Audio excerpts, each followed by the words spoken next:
If your heart feels heavy tonight, as though you've been carrying the weight of the world on your shoulders, you are not alone. There is a weariness that goes deeper than physical tiredness, a kind of exhaustion that settles into the bones, into the very spirit. Perhaps you've given so much of yourself that you've forgotten how to receive. Perhaps the demands of your days have become a relentless tide, and you are searching for solid ground. Take a deep breath now. Let your jaw unclench. Allow your shoulders to drop away from your ears. You have arrived at a place of rest. If you find comfort in this space and wish to return here for restoration, I gently invite you to subscribe to our community. Let us know in the comments where you are listening from tonight and what brought you here seeking peace. There was once a monastery nestled in mountains so remote that clouds would gather at its gates each morning like patient visitors. In this sanctuary lived a monk named Hiroshi, whose days had become a blur of endless tasks.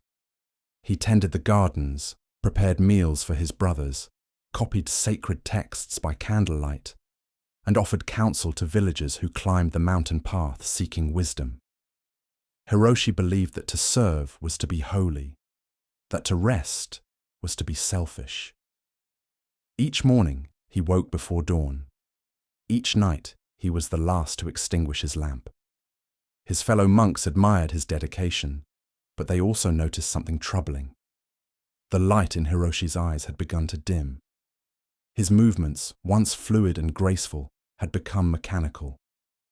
When he sat in meditation, his mind would not settle, but instead raced through lists of unfinished tasks. The abbot, an ancient teacher named Master Kenji, observed all of this in silence. Master Kenji had lived through many seasons and had witnessed countless students burn themselves out in the fire of their own ambition to be good, to be enough, to be worthy.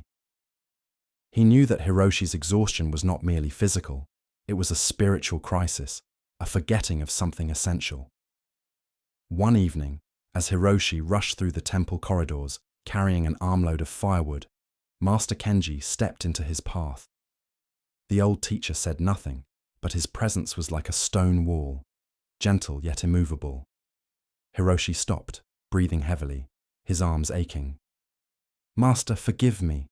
I must prepare the fires before evening prayers," Hiroshi said, his voice tight with urgency. Master Kenji tilted his head slightly.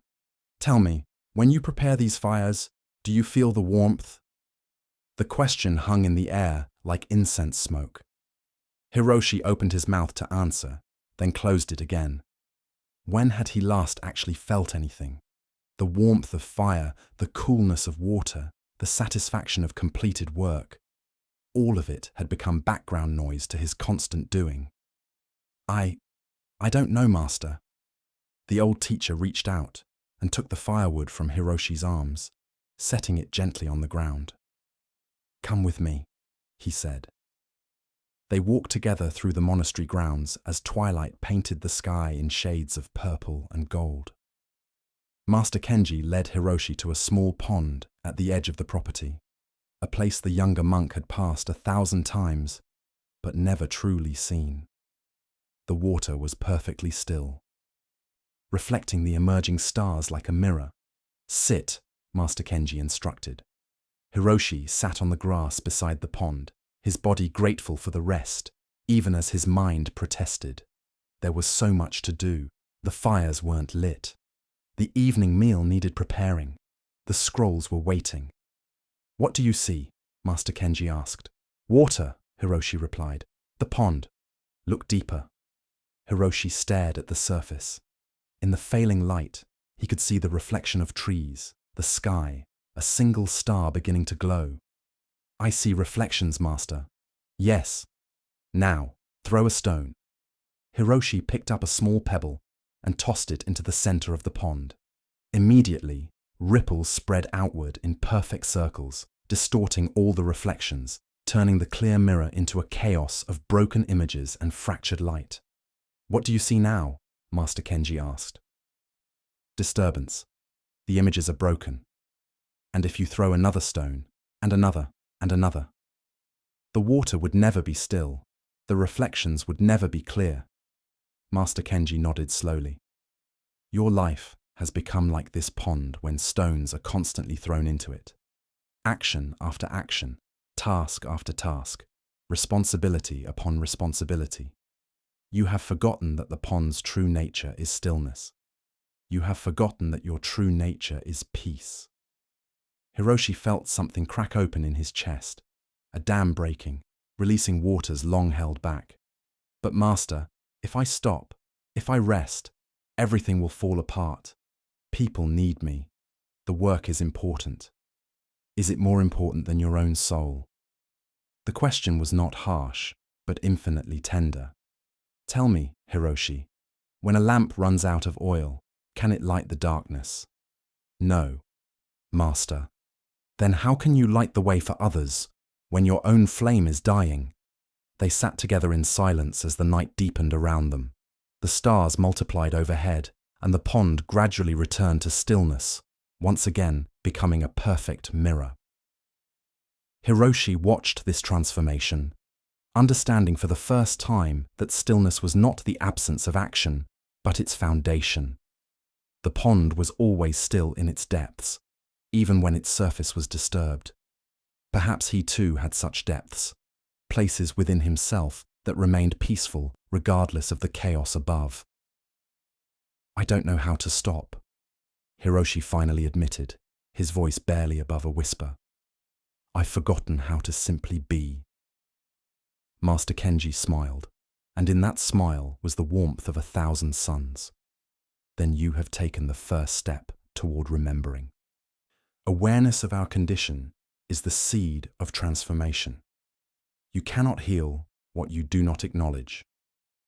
The old teacher rose to his feet with surprising grace. For the next 7 days, you will do nothing. Hiroshi's eyes widened in alarm.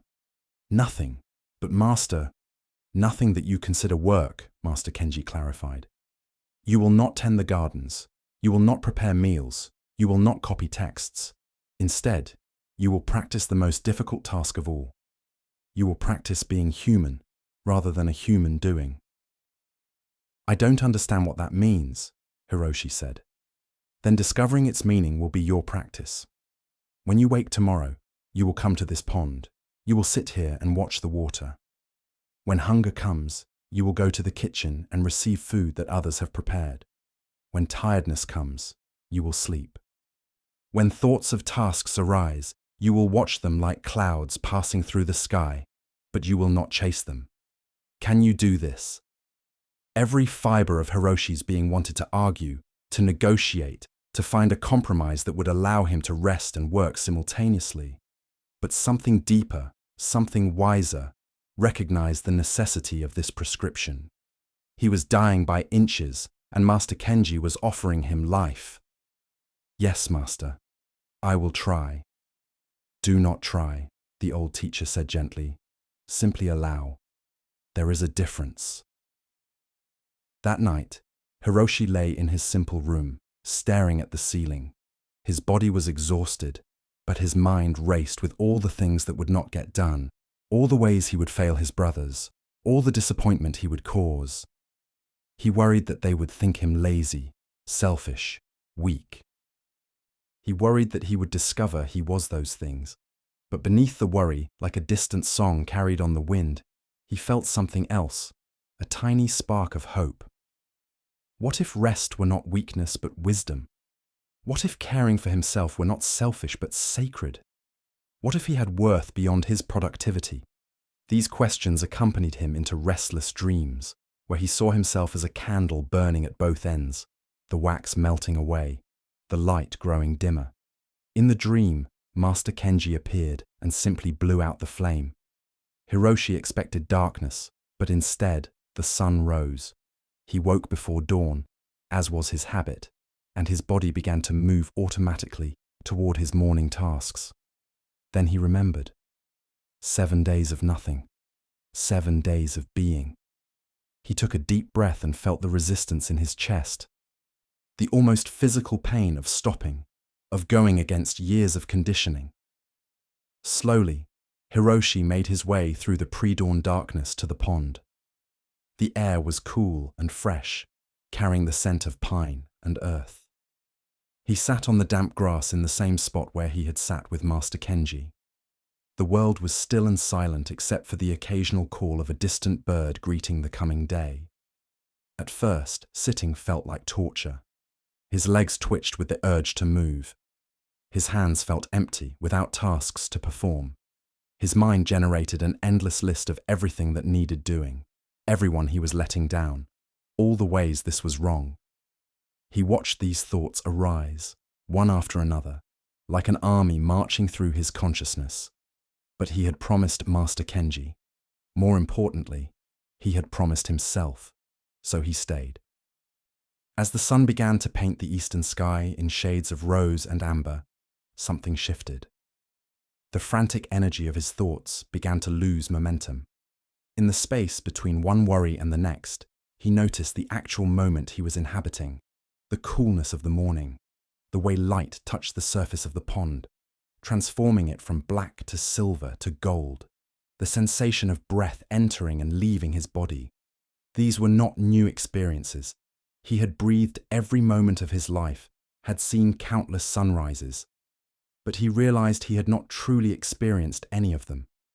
He had been present only as a ghost, his attention always somewhere else, always in the future where tasks awaited, or in the past where mistakes lived. A small bird landed at the pond's edge to drink. Hiroshi watched it dip its beak into the water, watched it tilt its head back, watched it ruffle its feathers in what seemed like pure contentment. The bird was not worried about tomorrow's water. It was not guilty about yesterday's flight. It was simply, perfectly, here. Be like the bird, Hiroshi whispered to himself. Just be here. As morning deepened into day, other monks passed by on their way to various tasks. Some glanced at him with curiosity, some with knowing smiles. Hiroshi felt self-conscious, imagining they thought him lazy. But he stayed. He had made a commitment, and though every habitual part of him wanted to break it, something deeper held him to his seat. Around midday, his stomach rumbled. Hunger. Such a simple thing, yet Hiroshi realized he usually ate while working, shoveling food into his mouth between tasks, barely tasting it. Now, hunger announced itself clearly, without competition. He rose stiffly, his body unused to sitting so long, and walked to the kitchen. One of the younger monks, Takeo, was preparing the midday meal. He looked up in surprise when Hiroshi entered. "Brother Hiroshi, are you unwell? Master Kenji said you would not be working this week." "I'm not working," Hiroshi said, the words feeling strange on his tongue. "I've come to eat." Takeo served him a bowl of rice with vegetables and miso soup. Hiroshi carried it to a bench outside the kitchen and sat down. He looked at the bowl, really looked at it. The white rice, each grain distinct. The green vegetables, vibrant against the earthen color of the bowl. Steam rising in delicate spirals. He brought the bowl to his lips and took a sip of soup. The taste exploded in his mouth. Salty, savory, complex. Had food always tasted like this? He chewed slowly, feeling the texture of each grain of rice, the crispness of the vegetables. He was not just eating, he was truly tasting, truly experiencing nourishment entering his body. Tears unexpectedly filled his eyes. How many meals had he eaten in his life? Thousands, tens of thousands. And how many had he actually experienced? This simple act of eating with full attention was revealing something profound. He had been living his life without actually living it, going through the motions while his spirit slept. After eating, Hiroshi returned to the pond. The afternoon sun was warm on his face. He laid back on the grass and looked up at the sky, watching clouds drift by in their slow, purposeless dance. When had he last laid on the grass? When had he last watched clouds? Probably as a child, before he learned that productivity was virtue and rest was sin. One cloud looked like a dragon, another like a mountain. They shifted and changed, never remaining the same, teaching without words the lesson of impermanence. Everything changes, everything flows. Why was he holding so tightly to his tasks, his identity as the hard-working monk, when even mountains carved by clouds cannot remain unchanged? As the afternoon stretched toward evening, Hiroshi noticed something remarkable happening within him. The desperate need to do, to accomplish, to prove his worth began to loosen its grip. It was still there, like a habit so old it had worn grooves into his being, but it no longer commanded him with absolute authority. Small gaps were opening, spaces of simple presence where nothing needed to be different than it was. A dragonfly landed on a reed near the pond's edge, its wings catching the light like stained glass. Hiroshi watched it with complete attention, marveling at its delicate architecture, the impossibility of its flight. The dragonfly asked nothing of him. It did not need him to be productive or useful or important. It simply existed in its own perfect completeness, and in that moment, so did he. Master Kenji appeared as the sun began its descent toward the horizon. The old teacher carried 2 cups of tea, steam rising from them like prayers. He sat beside Hiroshi without speaking and handed him one of the cups. They drank together in silence, watching the light change, watching the world transition from day to night. Finally, Master Kenji spoke. "How do you feel?" Hiroshi considered the question carefully. How did he feel? Not what did he think, not what had he accomplished, but how did he feel? "Raw," he said after a moment. "Like a layer of skin has been removed. Everything seems brighter, sharper. I notice things I've never noticed before, even though I've walked these grounds for years.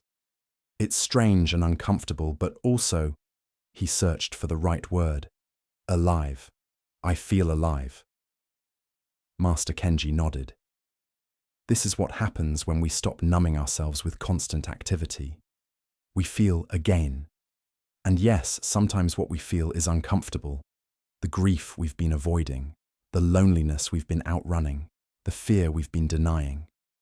But we also feel joy, wonder, connection. We feel the full spectrum of what it means to be human. "I think I've been afraid of feeling," Hiroshi admitted. "If I stay busy enough, I don't have to face the emptiness inside me." Yes, this is common. We are taught that our value comes from what we do, from how much we produce, from how helpful we are to others. So we become terrified of stopping, because if our worth comes from doing, then who are we when we do nothing? We fear we will discover we are nothing. "And is that true?" Hiroshi asked, voicing the question that had haunted him all day. "Am I nothing without my work?" Master Kenji smiled and set down his teacup. He reached out and placed his hand over Hiroshi's heart. "You are not nothing. You are everything. You are the sky that holds the clouds. You are the pond that reflects the stars. You are awareness itself, the consciousness through which the universe comes to know itself. Your worth is not earned through action. It is inherent in your being. You are valuable not because of what you do, but because you are." These words landed in Hiroshi like seeds in fertile soil.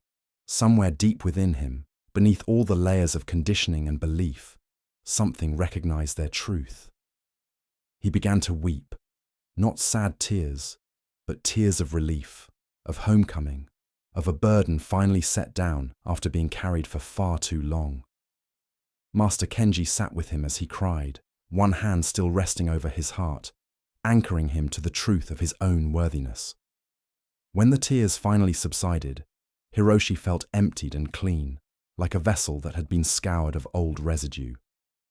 "This is only the first day," Master Kenji said gently. "The conditioning runs deep. Tomorrow, and the next day, and the next, you will feel the pull to return to your old patterns. The voice in your head will tell you that you're being lazy, that you're letting people down, that you should be doing more. But I want you to recognize that voice for what it is. Not truth, but fear. Not wisdom, but wounding." "How do I tell the difference," Hiroshi asked, "between wisdom and wounding?"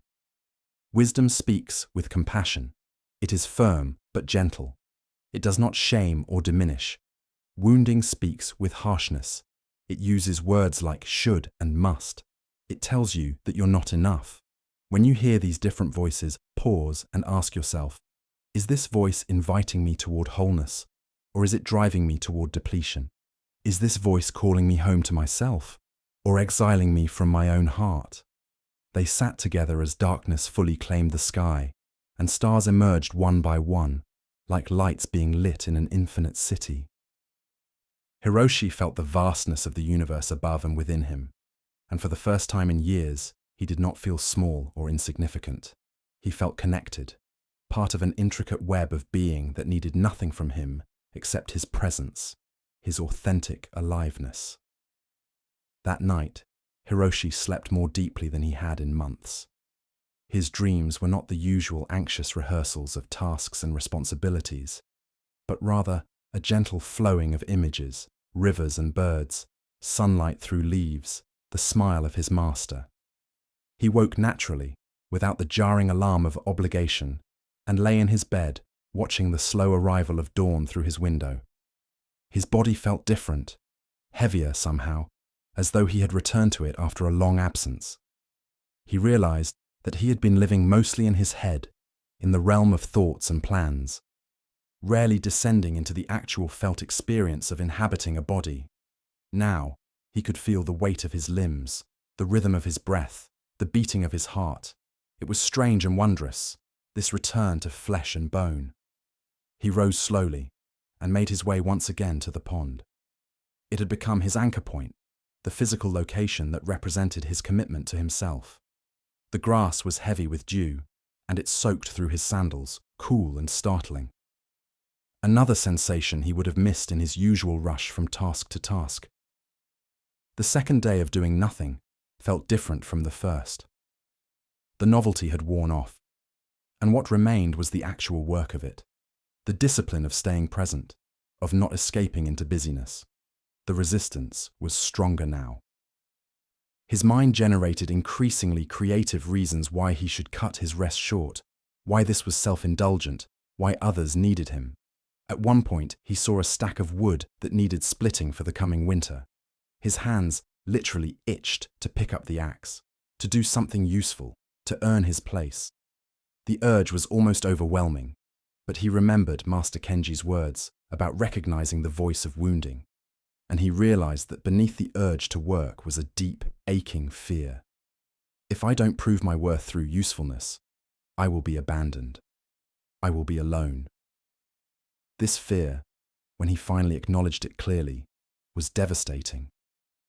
He saw how it had driven him his entire life, how he had become a human doing rather than a human being because he believed that love and belonging had to be earned, that rest had to be justified, that his existence was something he needed to apologize for unless he could point to achievements and service. "I'm so tired," he whispered to himself, to the pond, to the morning. "I'm so tired of trying to earn my right to exist." As if in response, a leaf fell from the tree above him and landed on the surface of the pond. It floated there, perfectly at ease, borne up by the water without effort. The leaf did not need to earn its place on the pond. The water simply held it, because that was the water's nature, to hold, to support, to nourish. The leaf could simply be held.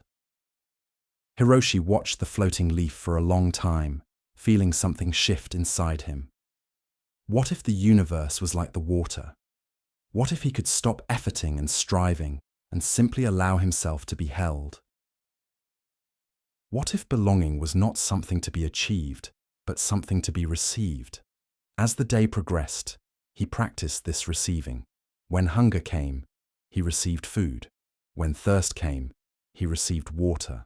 When tiredness came, he lay in the shade of a tree and received rest. Each act of receiving felt radical, rebellious even, because his entire life had been built on the premise that he must give, produce, and serve in order to justify taking up space in the world.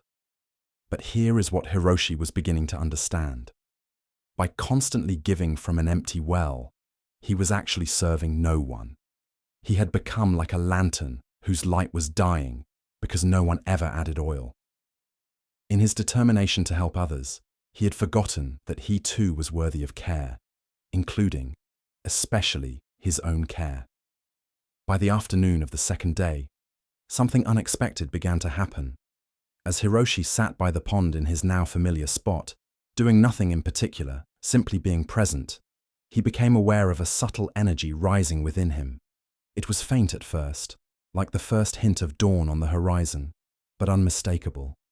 It was not the frantic, anxious energy that had driven him before, the desperate push to complete tasks and prove himself. This was something different, softer, gentler, but also stronger, like a deep current flowing beneath turbulent surface waters. This was life force itself, naturally arising when given space to do so. Hiroshi realized with wonder that he had been so depleted, so chronically exhausted, that he had forgotten what it felt like to have energy that was not manufactured through willpower or fueled by anxiety.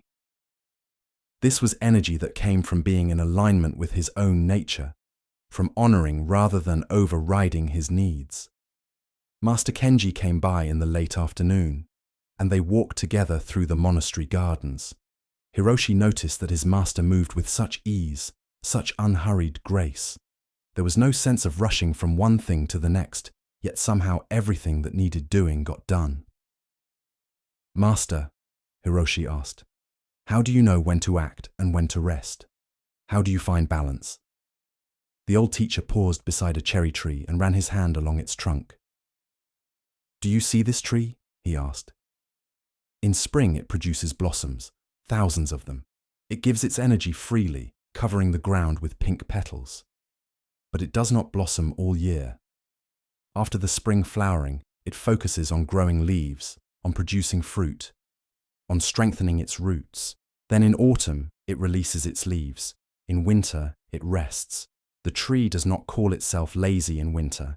It does not feel guilty for not blooming. It trusts the wisdom of seasons." Hiroshi looked at the tree with new eyes, seeing it as a teacher. "So, I too have seasons. All living things do. There are times for action and times for stillness, times for giving and times for receiving, times for growth and times for consolidation. The problem arises when we try to live in an eternal spring, always blooming, always producing, denying ourselves the fallow times that are necessary for genuine renewal. But how do I know which season I'm in? By listening to your body, your heart, your soul. They will tell you what is needed, but you must become quiet enough to hear them. This is why meditation is not optional for those who wish to live wisely. It is the practice of listening to the truth beneath the noise." They continued walking, and Hiroshi found himself moving differently. Instead of his usual hurried pace, he matched his steps to Master Kenji's unhurried rhythm. He noticed that at this slower pace, he could actually see the world around him, the play of light through leaves, the movement of insects, the textures of bark and stone. Speed, he realized, was not efficiency. It was often a form of blindness. As evening approached, they reached a small meditation hall at the far edge of the monastery grounds. Master Kenji invited Hiroshi inside, where they sat together on cushions facing a simple altar with a single candle burning. The flame was steady and bright, illuminating the darkening space. "Watch the flame," Master Kenji instructed. Hiroshi watched.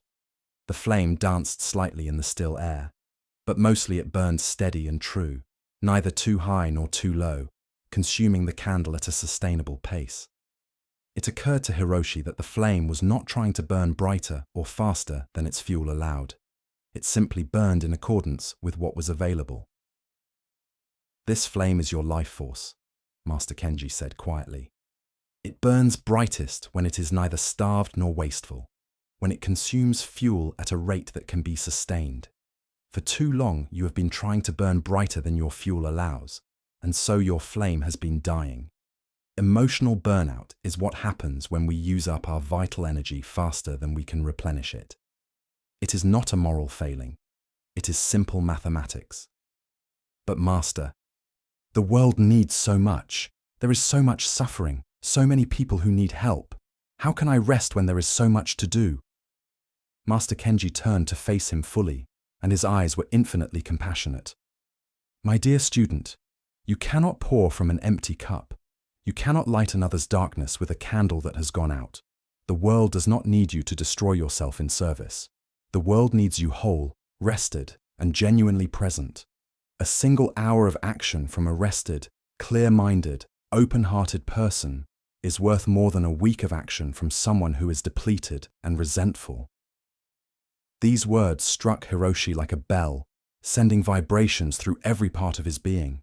He had believed that self-sacrifice was the highest virtue, that to preserve anything for himself was selfish. But Master Kenji was offering a different wisdom, that self-care was not opposed to service, but was its very foundation. You could not give what you did not have. You could not offer peace from a place of inner turmoil. You could not genuinely serve from a place of depletion and martyrdom. I think I've been confusing suffering with virtue, Hiroshi said slowly, the realization dawning. I thought that if I wasn't exhausted, I wasn't working hard enough. If I wasn't sacrificing, I wasn't truly serving. Yes, this is a common confusion, but consider, does the Buddha in our temple look exhausted, depleted? No. The Buddha's image conveys peace, wholeness, sufficiency. The awakened life is not one of constant sacrifice and suffering. It is one of wisdom, balance, and inner harmony. When we are whole, we naturally overflow with generosity. But this generosity comes from abundance, not depletion. They sat in silence for a long while, watching the candle burn. Hiroshi felt layers of belief and conditioning beginning to crack and fall away, like old paint peeling from a wall to reveal the original structure beneath. What remained when the false beliefs were removed? What was his true nature underneath all the doing and striving? Stillness, peace, awareness, love. These qualities had always been there, he realized, like the sun behind clouds. He had not needed to create them or earn them. He had only needed to stop obscuring them with his constant busyness, his addiction to productivity, his fear of being insufficient. As night deepened outside the meditation hall, Master Kenji spoke again. Tomorrow is your third day. The resistance will likely be even stronger. The voice of conditioning does not give up easily. It will tell you that this exercise is foolish, that you've rested enough, that you need to get back to real life. But I encourage you to continue. The layers of burnout and depletion are deep. 1 or 2 days of rest barely touches the surface. You need time for your nervous system to truly settle, for your mind to truly quiet, for your spirit to truly restore. I'll continue, Hiroshi promised, and he meant it. Something precious was beginning to emerge within him, like a spring of fresh water bubbling up from deep underground. He didn't want to abandon this process prematurely, didn't want to cut short this homecoming to himself. That night, as he lay in his room, Hiroshi reflected on the past 2 days. He had done nothing, and yet so much had happened. He had begun to feel again, to notice again, to come back into his own body and life. He had started to question beliefs that had governed him for years. He had glimpsed, however briefly, a different way of being, one not driven by fear and anxiety, but guided by inner wisdom and self-compassion. The tears came again, but they were different now. Not tears of pain, but tears of relief, of mourning, of letting go. He was grieving for all the years he had abandoned himself, all the moments he had missed while lost in his mind, all the ways he had been cruel to himself in the name of virtue. But he was also celebrating, because it was never too late to choose differently, never too late to come home to himself.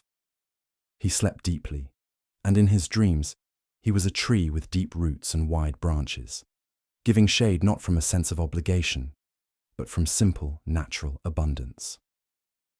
The third morning arrived with gentle rain, drops pattering on the roof of Hiroshi's small room. He listened to the sound for a while before rising, noticing how the rhythm of rain had a quality of meditation to it, repetitive, soothing, asking nothing.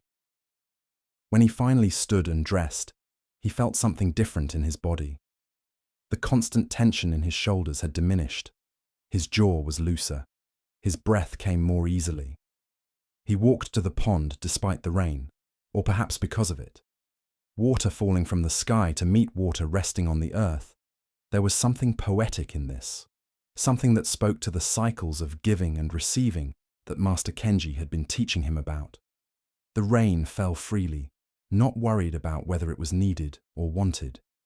It simply fell because falling was its nature. The pond received freely, not concerned about deserving the rain or earning it.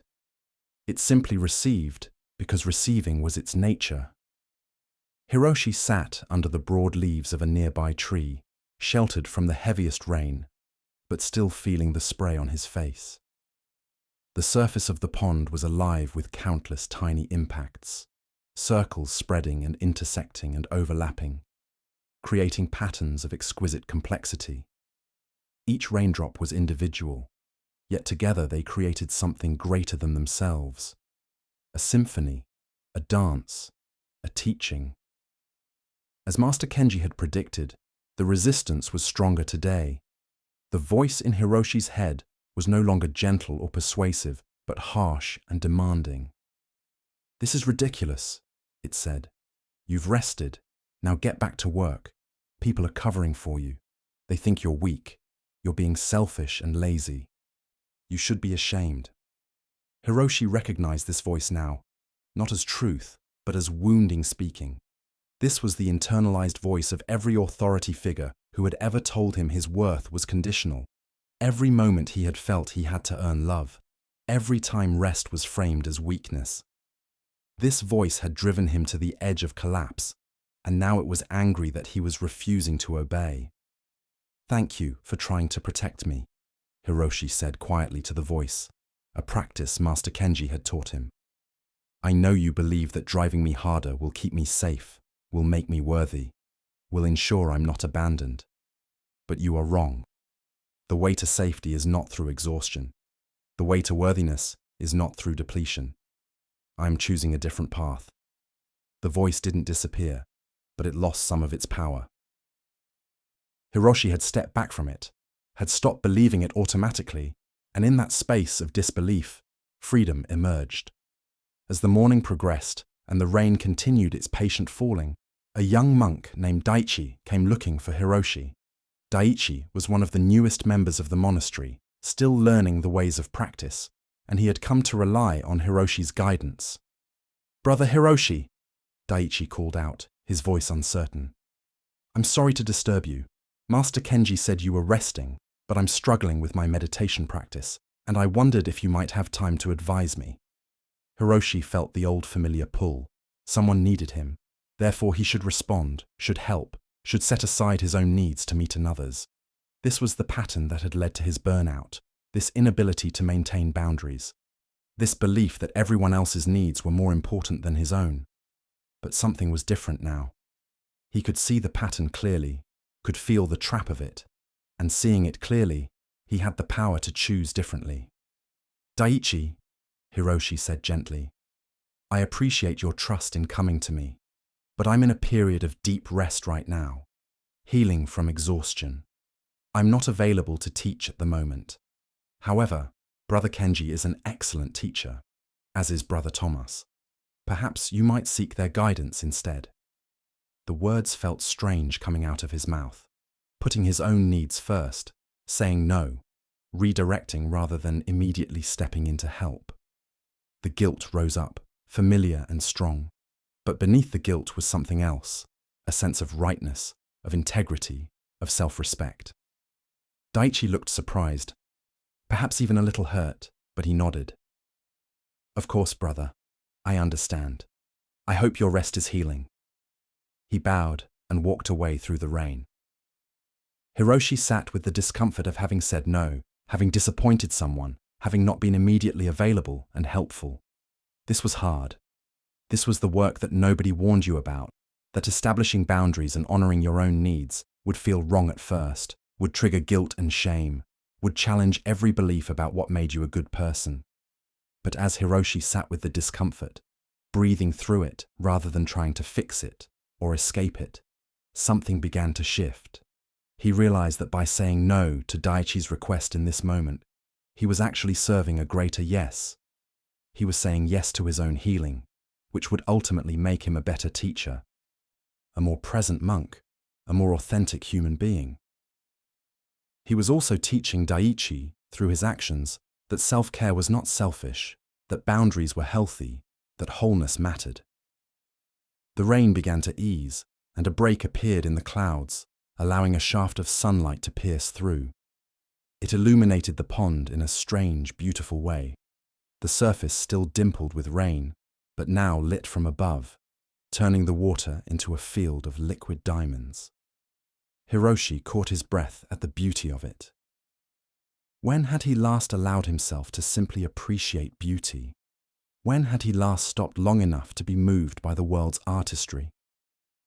Master Kenji appeared, as he seemed to have a habit of doing, at precisely the right moment.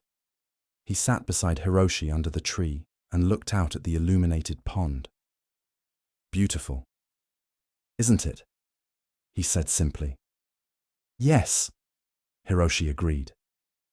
I'm beginning to see beauty everywhere. It's as though my eyes are opening after a long sleep. This is what happens when we slow down.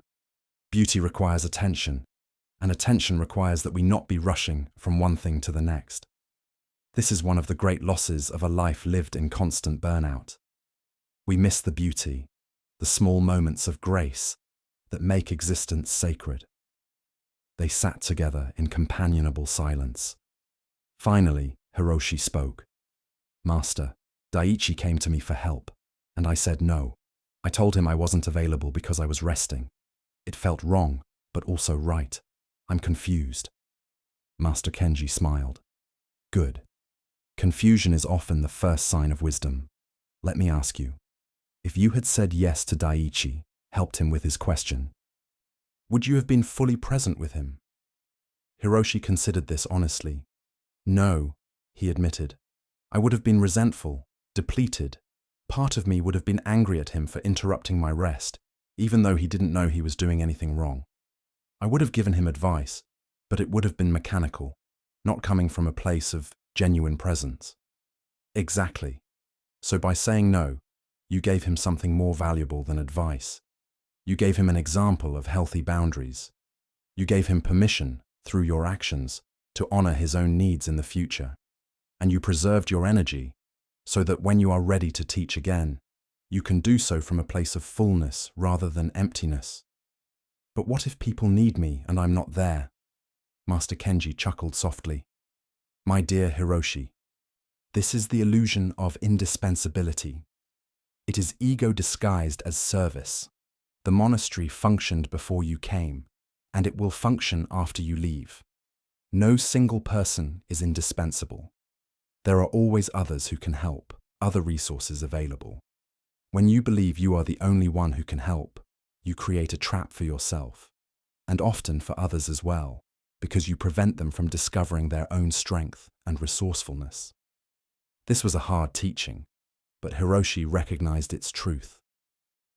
Part of his exhaustion came from believing he had to do everything himself, that he was uniquely responsible for everyone's well-being. This belief had inflated his sense of importance, while simultaneously crushing him under the weight of impossible expectations. So, saying no can be an act of love? Hiroshi asked. Saying no to others can be a profound yes to yourself, and that yes is not selfish, it is self-full. It is acknowledging that you too are worthy of care, of boundaries, of rest. When you consistently betray yourself to please others, you become resentful and depleted.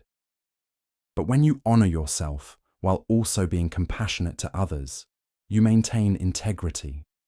You become whole. The sun emerged fully from behind the clouds, and steam began to rise from the wet earth, creating an ethereal landscape of mist and light. Hiroshi felt something releasing in his chest, a tightness he hadn't even known he was carrying. The permission to say no, to have boundaries, to honor his own needs. This was a gift beyond measure. As the days continued to unfold in their slow, spacious way, Hiroshi moved deeper into the practice of rest. The fourth day was marked by a profound exhaustion, as though his body, finally given permission to stop, was revealing just how tired it truly was. He slept for hours in the afternoon, a deep, dreamless sleep, and woke feeling heavy and slow. This, Master Kenji explained when Hiroshi worried that something was wrong, was the recovery process. His body was finally getting what it needed, and was showing him the depth of the debt he had accrued. In our culture, we celebrate those who need little sleep, who can push through fatigue, who seem to have boundless energy, Master Kenji said. But these are not virtues. They are often symptoms of disconnection from the body's wisdom. Your body is not your servant to be commanded. It is your partner in this life, and it has its own intelligence. When you override its signals consistently, eventually it will rebel. Illness, injury, emotional burnout, these are not punishments, but communications. Your body is trying to tell you something important. Hiroshi thought about all the signals he had ignored over the years. The headaches, the stomach problems, the constant low-level anxiety, the inability to sleep well. He had seen these as weaknesses to be overcome rather than messages to be heeded. I've been at war with my own body, he realized aloud. Yes, and now it is time for peace, time to listen, to honor, to work in partnership with your physical form rather than against it. On the fifth day, something unexpected happened. Hiroshi woke not with exhaustion, but with a curious sense of alertness and presence. His mind was clear in a way it hadn't been in years. Not the frantic clarity of anxiety and adrenaline, but a calm, spacious clarity, like a still pond reflecting the sky. When he walked to his spot by the water, every sense seemed heightened. Colors were more vivid, sounds were more distinct.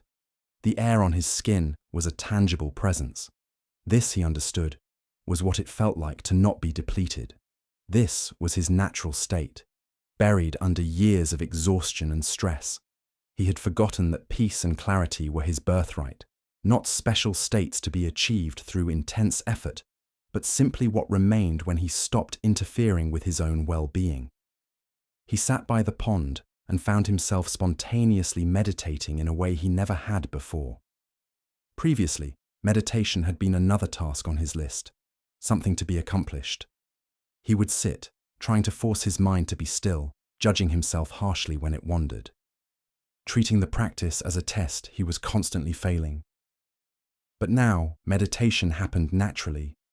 His attention simply rested on the breath, on the sounds, on the sensations in his body.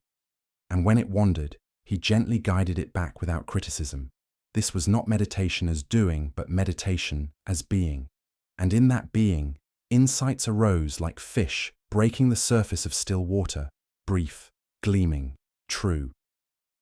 He saw how much of his life had been driven by fear, by the sense of never being enough. He saw how he had used busyness as a shield against feeling, against truly encountering himself.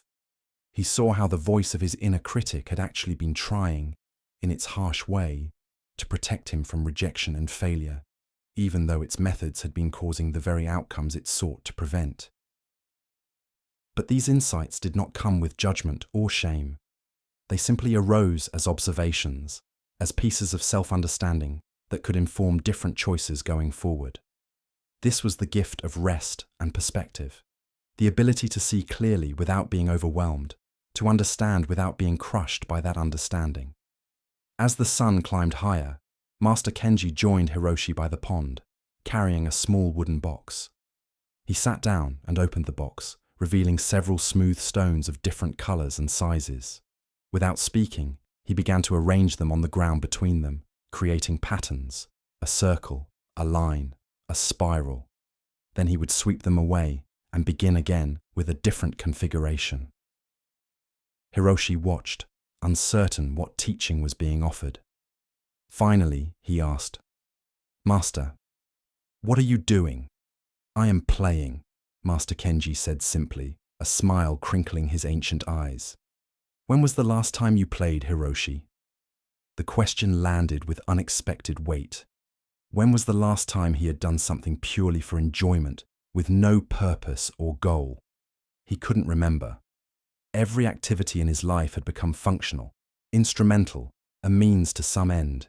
Even his meditation had been about achieving enlightenment, his conversations about fulfilling duty, his walks about getting from one place to another. Play, purposeless, joyful, creative play, had been completely absent. "I don't know how to play anymore," Hiroshi admitted, feeling a deep sadness at this recognition. "I've forgotten." "Then we must teach you to remember," Master Kenji said. He pushed some of the stones toward Hiroshi. "Here, make a pattern. Any pattern. There is no right or wrong. Just arrange them in a way that pleases you." Hiroshi felt ridiculous at first, like a child being asked to do something beneath his dignity, but he reached out and began to move the stones, placing them in a simple line by size. It felt mechanical, forced. Master Kenji watched without comment. Hiroshi tried again, this time making a circle with one stone in the center. Better, but still self-conscious. Then, almost without thinking, his hands began to move more freely. He created a spiral, then added smaller stones around it like petals, then a curved line leading away like a path. Something in him relaxed, and he found himself fully absorbed in the simple act of creation, of arranging form and color and space in a way that pleased him for no reason other than it pleased him. When he finally sat back and looked at what he had made, he felt a small bubble of joy rise in his chest. It was nothing special, this arrangement of stones. It served no purpose. But it was his, an expression of something inside him that had nothing to do with duty or achievement. "Beautiful," Master Kenji said. "You are remembering. Play is not frivolous, though our culture treats it as such. Play is how we connect with our creative essence. How we remember that life is not just about survival and productivity, but about joy, about expression, about the simple pleasure of existence. Children know this naturally, but adults often need to relearn it. They spent the next hour playing with stones, creating patterns and destroying them, laughing at the unexpected beauty that emerged from random arrangements, delighting in the pure pointlessness of it all.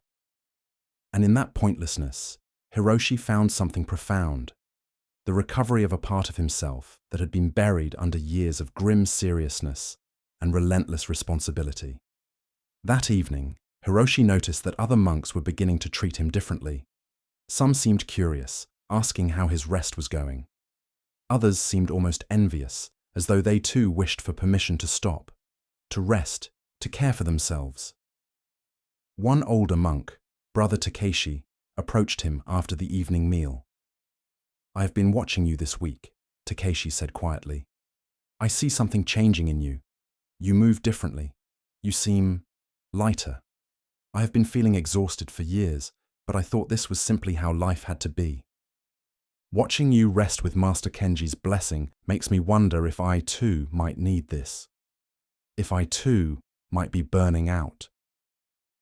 Hiroshi felt deep compassion for this older monk, seeing in him a reflection of his own struggle.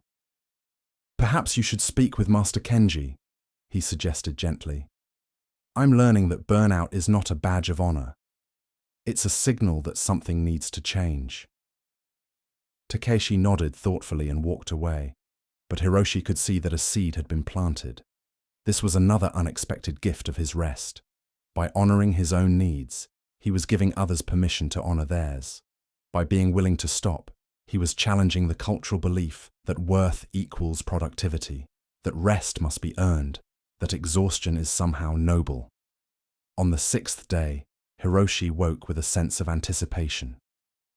Tomorrow would be his 7th and final day of prescribed rest, and he found himself both eager to return to engagement with the monastery's activities and also reluctant to leave this protected space of stillness and self-care. He had changed fundamentally over these days, and he worried about losing what he had gained once he returned to normal life. Master Kenji, who seemed to read thoughts as easily as most people read books, addressed this concern during their afternoon meeting. "You are wondering how to maintain what you have learned when you return to activity," he observed. Hiroshi nodded. "I'm afraid I'll fall back into old patterns. That all of this will have been for nothing. It is a valid concern. The pull of old habits is strong, but you will not be the same person returning to activity as you were when you stopped. You have learned things this week that cannot be unlearned. You have felt what it's like to be rested, to be present, to honor your own needs. That felt experience will serve as a compass going forward. But how do I maintain boundaries when I return to work? How do I not fall back into overextending myself?" Master Kenji picked up a cup of tea and held it up. "Tell me, how full is this cup?" Hiroshi looked at it. "About 3/4 full. If I keep pouring, what will happen? It will overflow. Yes, the cup has a boundary, its rim. When liquid reaches that boundary, the cup cannot hold more. The cup does not apologize for this. It does not feel guilty. It does not try to expand itself to hold more than it can hold. It simply has a natural limit. And that limit is respected. So, I need to know my limits. More than know them, you need to honor them. You are not a bottomless vessel. You have a finite amount of energy each day, each week, each season of your life. If you try to give more than you have, you create debt that must eventually be repaid, usually with interest in the form of illness, burnout, or collapse. This is not a moral statement, it is simple reality. But how do I know where my limits are? By paying attention. Your body will tell you. Tiredness, irritability, resentment, physical symptoms, these are signals that you are approaching or crossing your limits. Most people ignore these signals until they become screams. I am teaching you to listen when they are whispers. Hiroshi absorbed this, understanding intellectually, but still uncertain about the practical application. Master Kenji, seeing his confusion, offered a more concrete practice. Each evening, before you sleep, I want you to check in with yourself. Ask, how full is my cup? If it is getting low, you know that the next day must include rest, replenishment, saying no to some requests. If it is full, you have energy to give freely. This simple practice of daily checking in will help you maintain balance rather than waiting until you collapse. And if someone needs help but my cup is low, then you help them find another source of help. You teach them to fish rather than giving them a fish. You set a boundary with compassion. Remember, you cannot give what you do not have. Giving from an empty cup serves no one, not you, and not them. That night, Hiroshi practiced this check-in for the first time. How full was his cup? Much fuller than a week ago, he realized. The constant rest and self-care had been replenishing him, filling the reservoir that had been drained to dangerous levels. But he also noticed that even now, after 6 days, he was not completely full. The depth of his depletion had been profound, and full recovery would take longer than a single week. This was important to understand. Burnout was not solved by a weekend of rest or even a week. It was the result of chronic depletion over months or years, and recovering from it required sustained attention and care. This was not a problem to be solved quickly, but a relationship to be tended over time. The relationship with himself, with his own needs and limits. On the 7th and final day of his rest, Hiroshi woke early and made his way to the pond in the pre-dawn darkness. He wanted to greet the sunrise from this place that had become sacred to him, this classroom where he had learned so much. The stars were still bright overhead, and the air was cool and fresh. He sat in his familiar spot and waited. As light began to seep into the eastern sky, turning it from black to deep blue to purple to rose, Hiroshi reflected on the week that was ending. He had arrived at this pond 7 days ago, broken, depleted, running on empty while pretending to be full. He had believed his worth came from his usefulness, that rest was weakness, that saying no was selfish, that he had to earn his right to exist through constant doing. Now, As the sun broke over the horizon in a blaze of gold, he understood differently. His worth was inherent, not earned. Rest was not weakness, but wisdom. Saying no was not selfish, but self-full. His right to exist was unconditional, given freely by the universe, simply because he was alive. These truths had not been taught through lectures or books, but through the direct experience of stopping, resting, and coming home to himself. Master Kenji arrived as the sun climbed higher, and they sat together in silence, watching the world wake up. Finally, the old teacher spoke. Tomorrow, you will return to activity, but I want you to understand that this week was not a vacation from life. It was a remembering of what life truly is. Activity and rest, giving and receiving, doing and being, these are not opposites but complementary aspects of a whole. A healthy life includes both. I understand, Master. Or at least, I'm beginning to understand. You will be tested. Old patterns will reassert themselves. The voice of conditioning will tell you that you are being lazy, that you should do more, that you are not enough. When this happens, and it will, I want you to come back to this pond. Come back to the feeling of spaciousness and peace you have found here. Let it remind you of who you truly are beneath all the doing. I will, Master. I promise. And remember, rest is not something you do only when you are depleted. It is a practice to be woven into daily life. Every day needs moments of stillness. Every week needs longer periods of replenishment.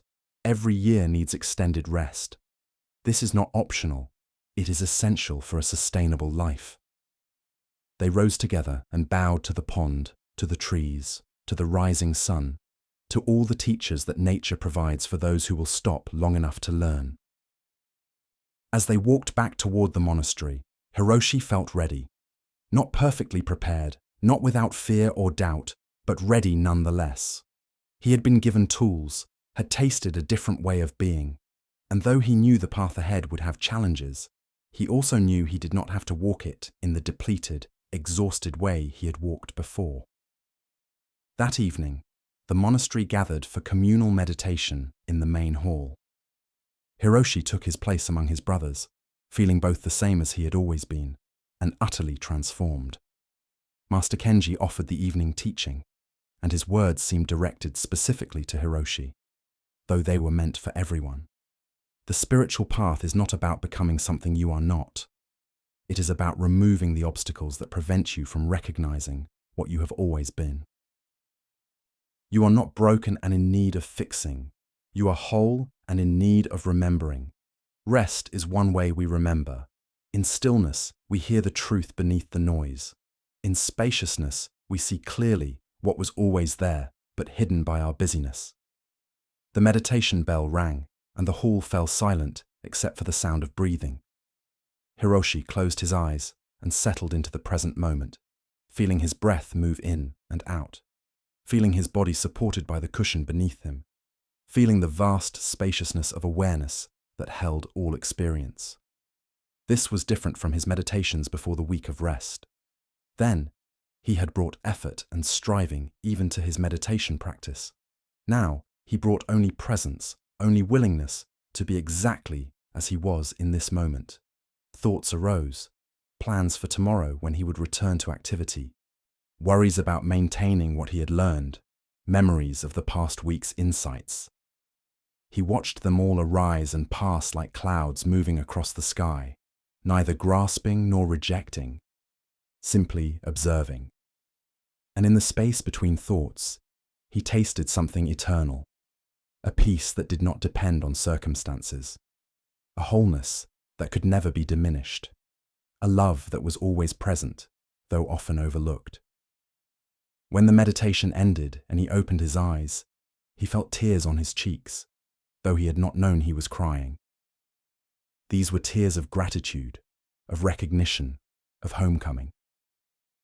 He had spent so many years seeking something outside himself, approval, achievement, worth, when all along what he sought had been within, waiting patiently for him to stop running and come home. That night, As he lay in bed for the last time before returning to normal monastery duties, Hiroshi made a commitment to himself. He would not abandon himself again. He would not betray his own needs in service to others' expectations. He would honor the limits of his cup, would check in daily with his own state of being, would maintain boundaries even when it felt uncomfortable. This was not selfishness. It was a sacred responsibility. He could not serve from emptiness. He could not give what he did not have. And so, caring for himself was actually the most compassionate thing he could do, both for himself and for those he wished to serve. Morning came, and with it, the return to activity. Hiroshi woke at his usual early hour and, after sitting for a while in meditation, made his way to the kitchen to help prepare the morning meal. It felt strange to be working again after a week of rest, and he noticed the automatic urge to rush, to do more than was necessary, to prove that his rest had not been laziness. But he caught these impulses, recognized them for what they were, and consciously chose differently. He moved at a sustainable pace. He took breaks when he needed them. When another monk asked if he could take on an additional task, he paused, checked in with himself, and honestly assessed whether he had the energy. Finding that he did, he agreed, but with the understanding that if he reached his limit, he would stop. This way of moving through the world was radically different from his previous pattern. Before, he would have automatically said yes to any request, pushing through fatigue and resentment. Now, he was learning to be truthful about his capacity, to engage with life from a place of awareness rather than automaticity. Master Kenji observed him throughout the day, and in the evening, they met again by the pond. "How was your first day back?" the old teacher asked. "Different," Hiroshi replied. "I kept wanting to fall into old patterns, but I was able to catch myself. Not every time, but often. It felt uncomfortable, but right. Good. Change always feels uncomfortable at first. You are building new neural pathways, new habits, new ways of being. This takes time and repetition. Be patient with yourself. There will be days when you forget everything you learned, when you fall back into old patterns. This is normal. The practice is not to never fall, but to notice when you have fallen and to choose again. "I'm afraid of disappointing people by having boundaries," Hiroshi admitted. "Today, Brother Kenji asked me to take on organizing the Spring Festival, and I said I needed to think about it rather than automatically agreeing. He seemed surprised, maybe even disappointed. Yes, when you change, people who are used to the old, you may resist. They had a role for you in their mind, the always available helper, the one who never says no. When you step out of that role, it disrupts their expectations. Some will adjust and respect your boundaries. Others will try to guilt you back into your old patterns. This is their work to do, not yours. But what if I lose relationships because of my boundaries? What if people decide they don't want me around if I'm not always helpful?" Master Kenji's expression grew very tender. "Then those were not true relationships, but transactions. Real love does not require you to deplete yourself. Real love wants you whole, healthy, and happy. If someone only values you for what you do for them, rather than for who you are, that is not a relationship worth maintaining." This was a hard truth, and Hiroshi felt it land with both pain and relief. Pain, because he realized some of his relationships might indeed be transactional, built on his usefulness rather than genuine connection. Relief because he was being given permission to let go of relationships that required him to abandon himself. "You will find," Master Kenji continued, "that as you become clearer in your boundaries and more honoring of your own needs, the quality of your relationships will change. Some will fall away, yes, but new relationships will form, or old ones will deepen, based on authenticity and mutual respect rather than usefulness and transaction. You will attract people who value wholeness, both their own and yours. Over the following weeks, this teaching proved true. Hiroshi maintained his daily practice of checking in with his cup, of assessing his energy and honoring his limits.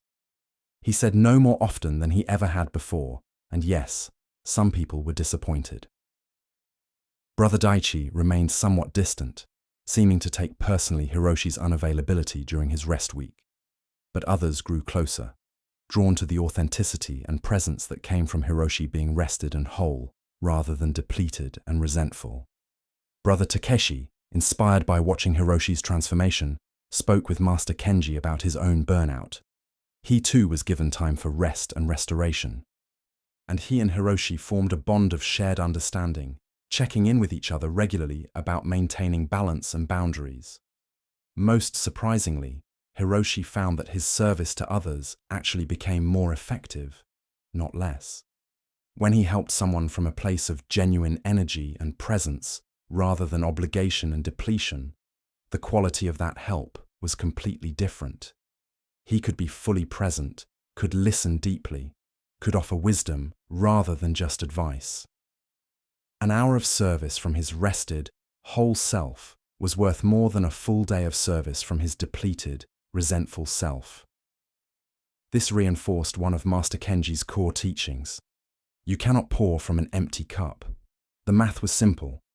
If he maintained his cup at a healthy level, he could sustainably serve for years. If he depleted himself completely, he would crash and be unable to serve anyone. Self-care was not opposed to service. It was the foundation of sustainable service. As the seasons changed and spring blossomed into summer, Hiroshi continued to deepen his practice of balanced living. He noticed that his meditation had transformed. What was once a struggle was now a refuge. The cushion was no longer a place where he tried to force his mind into submission, but a place where he could simply rest in awareness, allowing everything to be as it was. His creativity also blossomed. In his rest week, when he had played with stones with Master Kenji, something had awakened. He began to write poetry, to arrange flowers, to engage in calligraphy, all activities that served no practical purpose but nourished his soul. He understood now that humans need both productive work and purposeless play, both doing and being, both giving and receiving. One evening, a villager came to the monastery seeking help. Her name was Yuki, and she was weeping as she climbed the path to the gates. She asked to speak with a monk, and Hiroshi was called. He sat with Yuki in the garden and listened as she poured out her story. "I don't know what to do," she sobbed. "I work 3 jobs to support my family. My husband is ill and cannot work. My children need me. My elderly mother needs care. Everyone needs me, and I'm so tired. I'm so tired I want to disappear. I thought about walking into the forest and never coming back.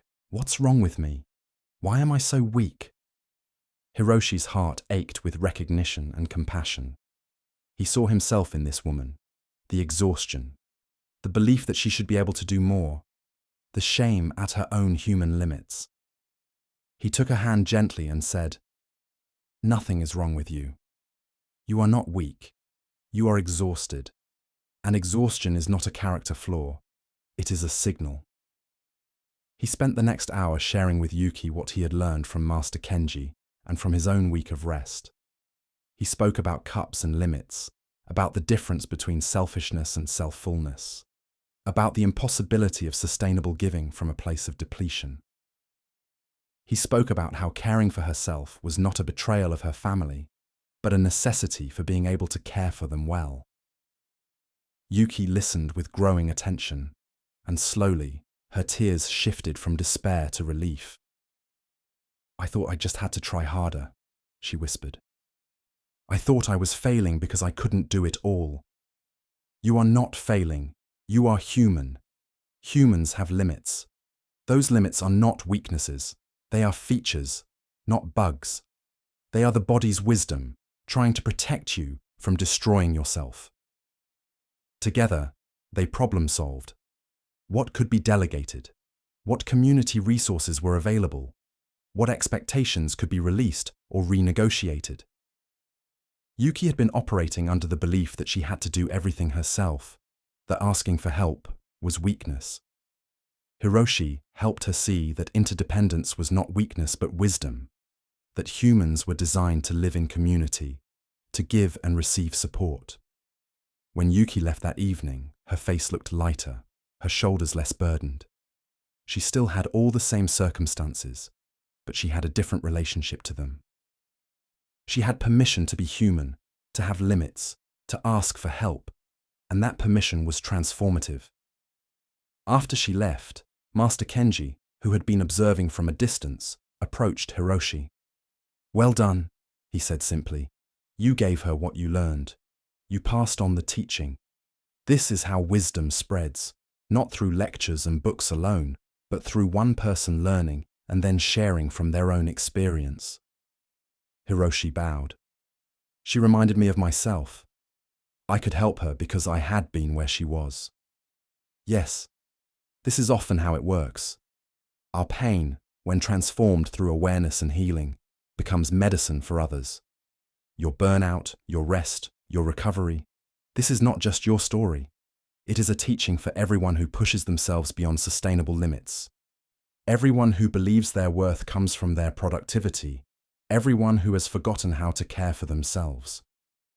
The months continued to pass, and Hiroshi's transformation deepened and stabilized. He no longer needed Master Kenji's daily guidance to maintain his boundaries and self-care practices. They had become internalized, part of his new way of being. He checked in with his cup daily. He rested regularly. He played. He said no without excessive guilt.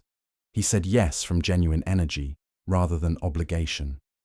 And his life, rather than falling apart as he had feared, actually became richer. He had fewer superficial relationships, but deeper, authentic ones.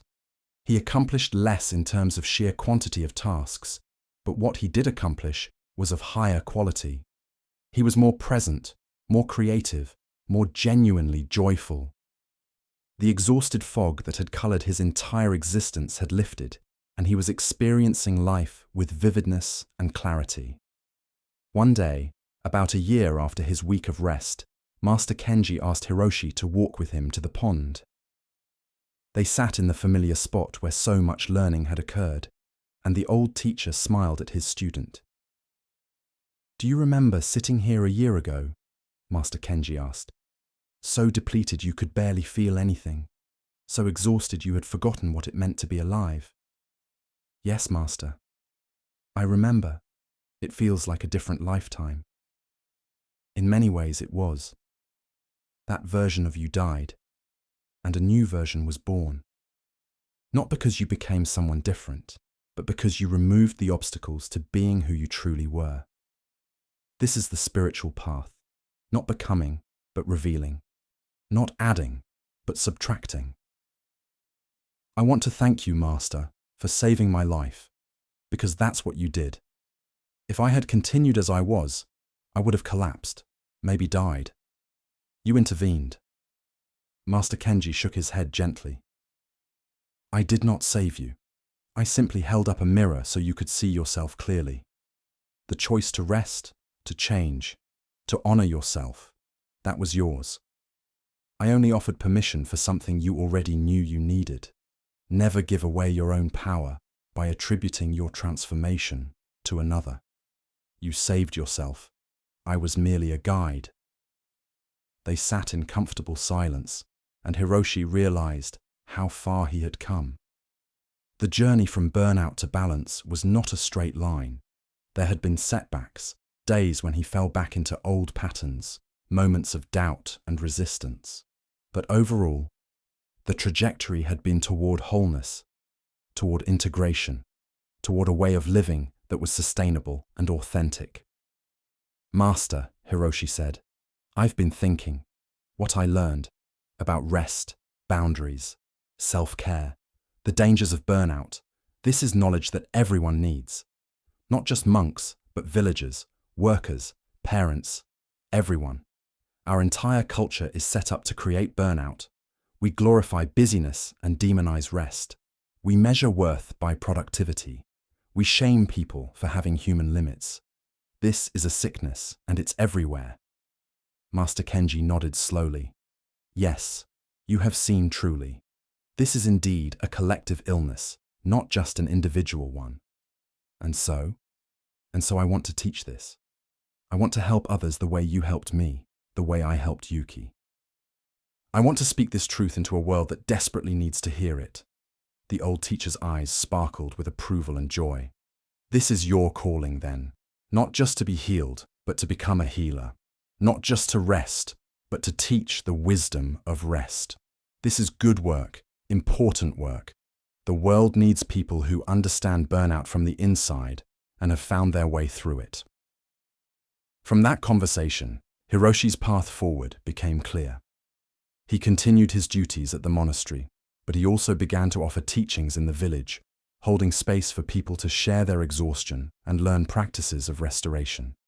He spoke about the cup and its limits. He taught about checking in with oneself daily. He gave permission for rest, for boundaries, for self-care. Some people resisted. They had too much invested in the old paradigm. The belief that worth equals productivity. They heard his teachings as lazy, indulgent, selfish. Hiroshi learned to let this resistance be theirs without taking it personally. He had learned his truth through direct experience, and no amount of argument would convince someone who was not ready to hear. But many others received his teachings like water in a desert. They wept with relief at being given permission to be human, to have limits to care for themselves. They shared stories of their own exhaustion, their own struggles with burnout, their own fear of being insufficient. And in that sharing, in that community of mutual understanding and support, healing happened. One woman, a mother of 4 named Sakura, told Hiroshi after one of his talks, "I've been exhausted for so long, I forgot what it felt like to not be exhausted. I thought this was just how life was. You've given me hope that something different is possible." This, Hiroshi understood, was the heart of the teaching. Hope, the knowledge that burnout was not a life sentence but a condition that could be healed. That rest was not weakness but wisdom. That wholeness was possible. This hope, born from his own experience of transformation, was what he had to offer. As another year passed, Hiroshi noticed something beautiful. The people who learned about sustainable living, boundaries, and self-care began to teach others. Yuki, the woman who had come to him in despair, now held gatherings in her home for other overwhelmed mothers, sharing what she had learned. Brother Takeshi began to teach younger monks about maintaining balance from the beginning, rather than waiting until burnout forced them to. The wisdom was spreading, rippling outward like stones thrown into a pond. Master Kenji, now growing very old, watched all of this with satisfaction. One evening, as he and Hiroshi sat by their beloved pond, watching the sunset, he said, "I am proud of you, my student. You have taken your pain and transformed it into medicine. You have taken your learning and made it into teaching. This is the path of the Bodhisattva, to heal oneself and then to help heal the world." Hiroshi bowed deeply, feeling the truth of his teacher's words. His journey from burnout to balance had not been just personal. It was connected to the collective healing that the world so desperately needed.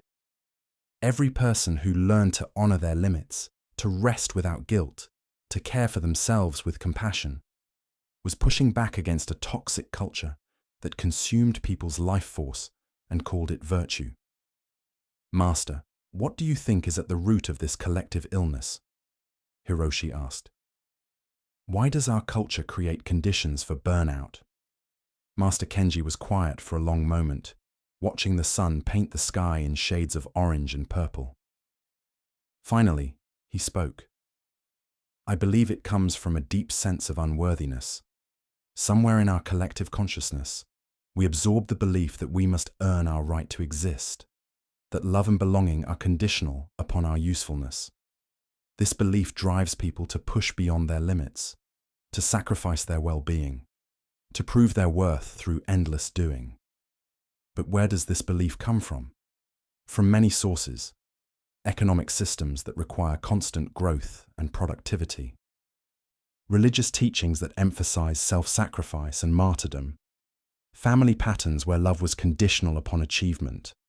trauma responses where we learned that being useful kept us safe. The sources are many, but the result is the same: people who are exhausted, depleted, and suffering while believing this is how it should be. Hiroshi absorbed this, understanding how his own burnout had been both personal and cultural, both individual and collective. So, healing burnout isn't just about individual rest, it's about challenging these deeper beliefs and systems.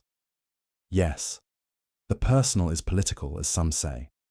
When you rest in a culture that glorifies busyness, this is a radical act. When you set boundaries in a system that demands your total availability, this is revolutionary. When you declare your inherent worth independent of productivity, you challenge the very foundations of an exploitative system. This conversation stayed with Hiroshi long after the sun had set and stars had emerged. He began to understand his teaching work, not just as helping individuals, but as participating in a larger cultural shift, a collective awakening to more humane and sustainable ways of being. He started to speak more explicitly about the systemic issues that contributed to burnout. In his talks, he addressed not just individual practices, but cultural beliefs, economic pressures, and social expectations that pushed people toward exhaustion. Some people were uncomfortable with this more political framing. They wanted practical tips for individual self-care without examining the larger context. But others felt relief at having their experience validated, at understanding that their exhaustion was not just a personal failing, but a reasonable response to unreasonable demands. One evening, a businessman from a nearby town came to hear Hiroshi speak. His name was Kenji, the same name as Hiroshi's teacher, and he owned a textile factory that employed over 100 people. He listened intently as Hiroshi spoke about sustainable rhythms of work and rest, about the importance of honoring human limits, about the long-term costs of exploitation and overwork. After the talk, businessman Kenji approached Hiroshi. "What you said tonight challenged me deeply," he admitted. "I have been pushing my workers hard, believing this is necessary for the business to survive, but I see now that I am creating burnout, depleting the very people upon whom my business depends. And I realize I am also depleted myself, working 16-hour days, never resting, believing this is what a good owner does." Hiroshi listened with compassion, hearing the genuine struggle in the man's voice. "What would it look like to run your business differently?" he asked. "I don't know. I fear that if we slow down, we'll lose our competitive edge. But I also fear what will happen if we continue as we are. I've already lost good workers to illness and exhaustion, and I myself feel like I'm dying by inches." They spoke for hours that night, exploring what a more humane business might look like. Adequate rest breaks, sustainable work hours, fair wages that didn't require people to work multiple jobs, respect for employees' boundaries and personal lives. It was a radical reimagining, and businessman Kenji was both excited and terrified by it. "I want to try," he said finally. "I don't know if it will work economically, but I know the current path is unsustainable. Will you help me? Will you come to my factory and teach my workers what you've taught the villagers here?" Hiroshi agreed, and thus his teaching work expanded beyond the monastery and village into the workplace itself. He began to spend several days each month at the textile factory, holding talks during lunch breaks, meeting with individual workers, advising the owner on policies that would support rather than exploit his employees. The transformation was not instant or easy. Some workers were suspicious, believing this was a manipulation to get more work out of them. Some were so conditioned to overwork that they didn't know how to accept rest. Business pressures were real. There were orders to fill, deadlines to meet, economic realities to navigate. But slowly, incrementally, the culture of the factory began to shift. Workers were given genuine breaks and encouraged to take them. The workday was reduced from 12 hours to 10, then to 8. When someone was sick, they were sent home to rest rather than pressured to work through it. And remarkably, productivity did not collapse. In fact, after an initial adjustment period, it actually improved. Workers who were rested made fewer mistakes, had fewer accidents, showed more creativity and engagement. Businessman Kenji himself transformed. He reduced his own hours, delegated more, learned to rest. He joined one of Hiroshi's ongoing groups for people recovering from burnout and was open about his own struggles and learning. In doing so, he modeled for his workers that self-care was not weakness and that asking for help was not failure. Other business owners heard about the experiment at the textile factory, and some were curious, some were skeptical, some were hostile. Hiroshi was invited to speak at gatherings of merchants and business leaders, where he often faced resistance and argument. This is idealistic, some would say. The market won't support it. We'll be driven out of business by competitors who work harder. Hiroshi would respond calmly, perhaps. But consider what we're currently doing. We're consuming people, their health, their lives, their souls, in service to profit. Is this really sustainable? Is this really success? What good is a thriving business if the people who run it are dying? What good is economic growth if it comes at the cost of human well-being? These questions were uncomfortable, challenging fundamental assumptions about how the world worked. But they also planted seeds, opening up possibilities for different ways of organizing work and life. Not everyone was ready to hear them, but some were. And that was enough. Meanwhile, back at the monastery, Master Kenji's health was declining. He was now very old, and his body was beginning to fail in the way that all bodies eventually do. Hiroshi spent more time with his teacher, treasuring their remaining conversations. One day, as they sat by the pond that had been the site of so much learning, Master Kenji said, "I am preparing to die." Hiroshi felt grief rise in his chest, though he had known this day would come.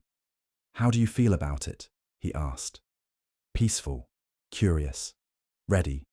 I have lived a long life, taught many students, watched wisdom spread like ripples across water. My work is complete. Now it is time for the next adventure, whatever that may be." "I will miss you terribly," Hiroshi said, tears beginning to flow. "And I will miss you. But I will also be with you, in the lessons you carry, in the practices you've internalized, in the wisdom that now lives in you and will be passed on to others. Death is not an ending, but a transformation. Like water changing from liquid to vapor, the essence remains. Only the form changes." They sat together in silence, and Hiroshi felt the preciousness of the moment.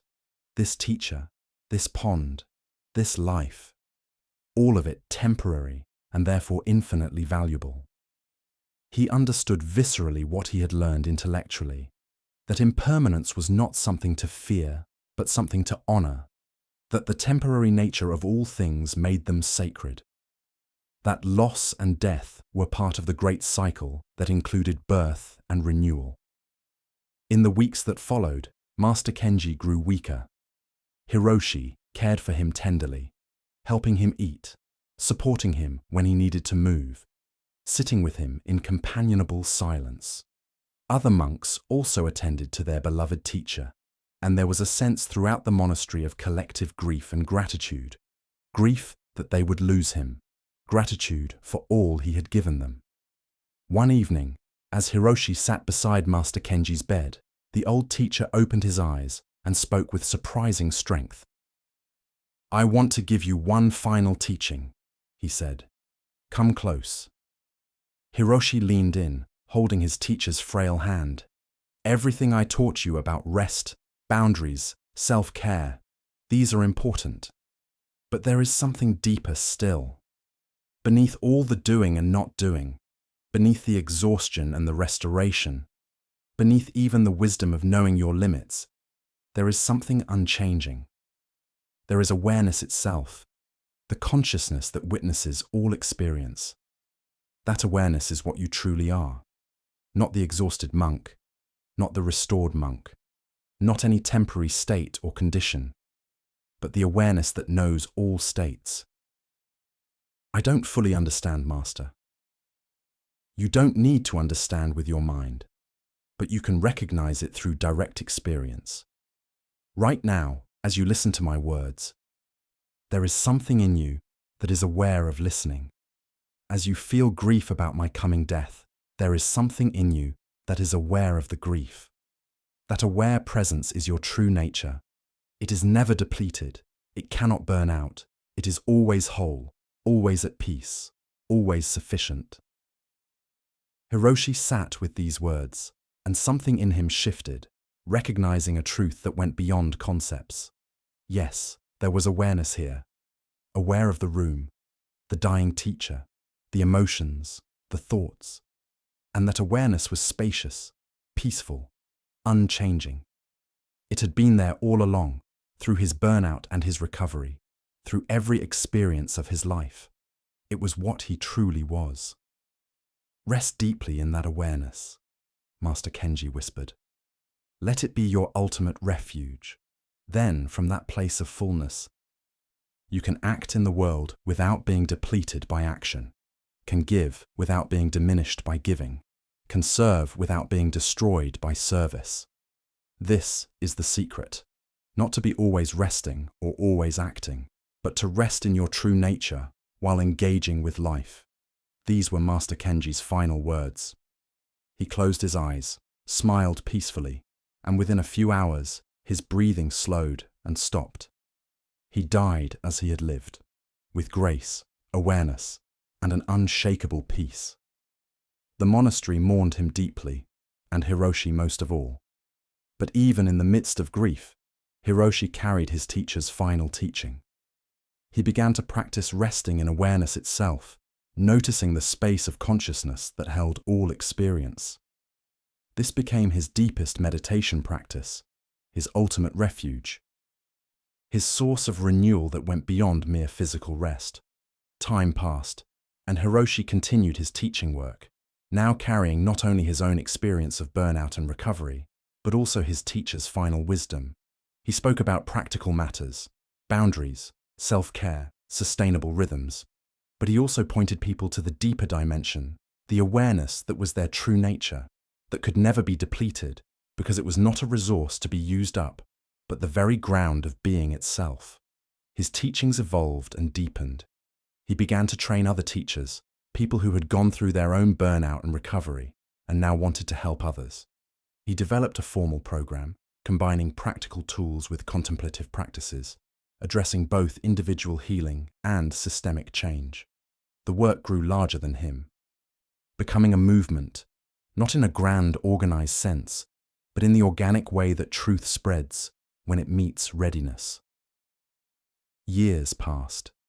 Hiroshi himself grew older, and he became increasingly vigilant about maintaining his own practices. He knew that the risk of burnout never fully disappeared, that vigilance was required to maintain balance. He continued to check in with his cup daily. He continued to honor his limits. He continued to say no without guilt, and he continued to rest in the awareness that was his deepest nature. One day, a young monk came to him, eager, passionate, working himself to exhaustion in service to others. Hiroshi recognized himself in this young man and smiled. "Come walk with me," Hiroshi said to the young monk, whose name was Ren. They made their way through the monastery grounds to a familiar place, the pond that had been Hiroshi's classroom so many years before. The water was still and clear, reflecting the sky like a perfect mirror. "Sit," Hiroshi instructed, gesturing to the spot where he himself had sat when Master Kenji first brought him here. Ren sat, looking confused and slightly impatient, clearly wondering why he had been pulled away from his important work. "Tell me," Hiroshi said gently, "when was the last time you truly rested?" Ren looked uncomfortable. "I rest when I sleep, brother. But there is so much to do. People need help. The garden needs tending. The scriptures need copying. How can I rest when there is so much that needs doing?" Hiroshi felt a wave of tenderness, hearing his own younger voice echoing in these words.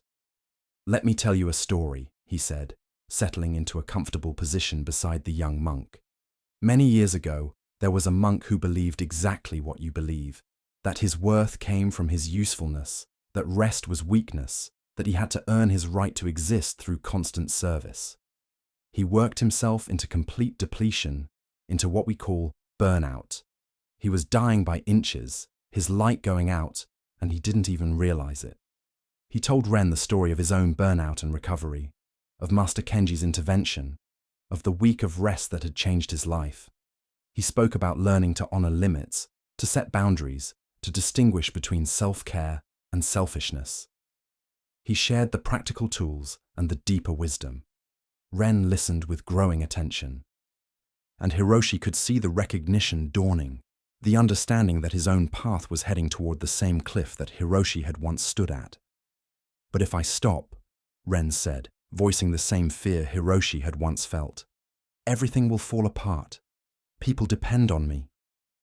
"And when you collapse from exhaustion?" Hiroshi asked gently. "What happens then? Will things not fall apart even more completely? The truth is, the world does not need you to destroy yourself. The world needs you whole, rested, truly present. You cannot give what you do not have. You cannot pour from an empty cup." He saw tears forming in Ren's eyes, the same tears he himself had shed when Master Kenji first offered him permission to rest, to be human, to have limits. "I'm so tired," Ren whispered. "I'm so tired. But I don't know how to stop." "Then let me teach you," Hiroshi said. "Just as my teacher taught me, I will teach you. For the next 7 days, you will do nothing, nothing that you consider work. You will come to this pond. You will rest. You will remember what it means to simply be rather than constantly do. And through this practice, you will discover something precious. You will discover yourself beneath all the doing." Ren looked terrified and hopeful in equal measure. 7 days. 7 days. I will speak with the abbot and arrange it. Trust me, Ren. This is not indulgence. This is necessity. You are on the edge of burnout, and if you do not stop now, voluntarily, your body will force you to stop involuntarily through illness or collapse. Which would you prefer? Ren nodded slowly, accepting the wisdom of what Hiroshi was offering. And so the cycle continued. Student became teacher, the healed became healer, the wisdom passed on like a lamp lighting another lamp, the original flame not diminished, but multiplied. Over the following week, Hiroshi guided Ren through the same process Master Kenji had guided him through. Each day, they met by the pond and spoke about what Ren was experiencing, the resistance, the guilt, the fear, and gradually the relief, the reconnection, the remembering. Hiroshi watched Ren's transformation with joy and gratitude, understanding now what Master Kenji must have felt watching him all those years ago. On the 7th day, as Ren prepared to return to activity, Hiroshi offered him the same teaching Master Kenji had offered. This week was not a vacation from life, but a remembering of what life truly is. The challenge now is to weave rest into your daily existence, to maintain boundaries, to honor your limits. Every evening, check in with yourself. Ask, how full is my cup? Let that awareness guide your choices. Ren bowed deeply to Hiroshi. Thank you, you've saved my life. No, Hiroshi said, echoing the words Master Kenji had once spoken to him. You saved yourself. I simply held up a mirror. The choice was yours. As Hiroshi walked back to his room that evening, he felt the circle completing. He had been the exhausted monk who needed saving. Then he had been the recovering monk, learning to live differently. Then he became the teacher passing on wisdom. And now he was the elder, training the next generation of teachers, ensuring that the wisdom would continue to spread long after he himself was gone. He thought about Master Kenji, wondered if his teacher could somehow see what his teaching had blossomed into. A single intervention, one student pulled back from the edge of collapse, had grown into a movement of people learning to honor their humanity, to resist a culture of burnout, to live with wisdom and balance. This was the power of teaching.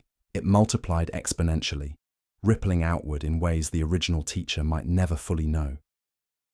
That night, Hiroshi sat in meditation in his room, settling into the spacious awareness that was his deepest nature. He reflected on the journey from burnout to balance, from depletion to wholeness, from self-abandonment to self-love. It had been a long road, and the work was never finished. Maintaining balance required ongoing vigilance and practice. But it was work that gave meaning to his life. Work that arose from his own suffering, transformed into medicine for others. He thought about all the people who were, in this very moment, exhausted and depleted, believing they had to push through, believing rest was weakness, believing their worth depended on their productivity.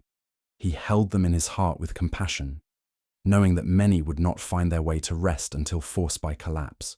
But he also trusted that the teaching was spreading, that more people were learning about sustainable living before they reached the breaking point, that cultural change, though slow, was happening.